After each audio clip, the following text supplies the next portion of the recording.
بسم اللہ الرحمن الرحیم۔ حضرات محترم، میرے بھائی بہنوں اور بیٹیوں، میں دل کے بارے میں عرض کرتا ہوں۔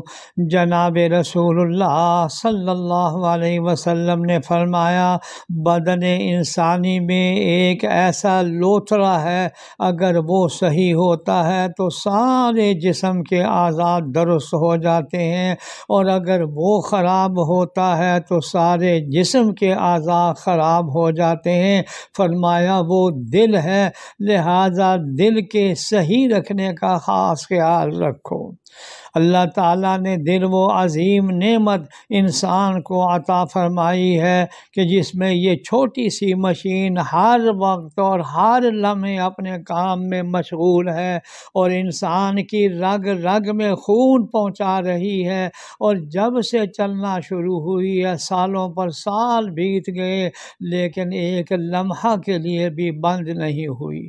ذرا سوچیں تو انسان کا دل اوسطاً 1 منٹ میں 72 مرتبہ دھڑکتا ہے، اور 1 گھنٹے میں 4320 مرتبہ، اور ایک دن میں 1,03,680 مرتبہ، اور ایک سال میں 3,78,43,200 مرتبہ دھڑکتا ہے۔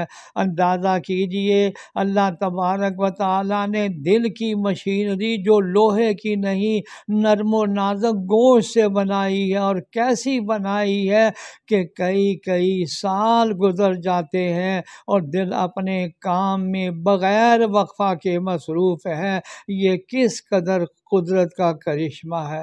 یہی دل تو ہے جس کے بارے میں حدیث میں آتا ہے کہ یہ ٹھیک ہو جائے تو سارے اعضاء صحیح کام کرتے ہیں، اور اگر یہ خراب ہو جائے تو سارے اعضاء بگڑ جاتے ہیں۔ اس لیے ضروری ہے کہ کسی اللہ والے سے تعلق قائم کر کے دل میں پیدا ہونے والے تمام برے اخلاق، مثلا تکبر، حسد، ریا، بغض وغیرہ کو دل سے پاک کیا جائے، اور اچھی صفات مثلا اخلاص، تقوی، تواضع، تسلیم و رضا اور محبت وغیرہ کو دل میں پیدا کیا جائے۔ یا اللہ ہمارے دلوں پر آئے ہوئے یا اللہ ان برے خیالات کو دور فرما، ایمان کا نور اللہ جی ہمیں عطا فرما، آمین یا رب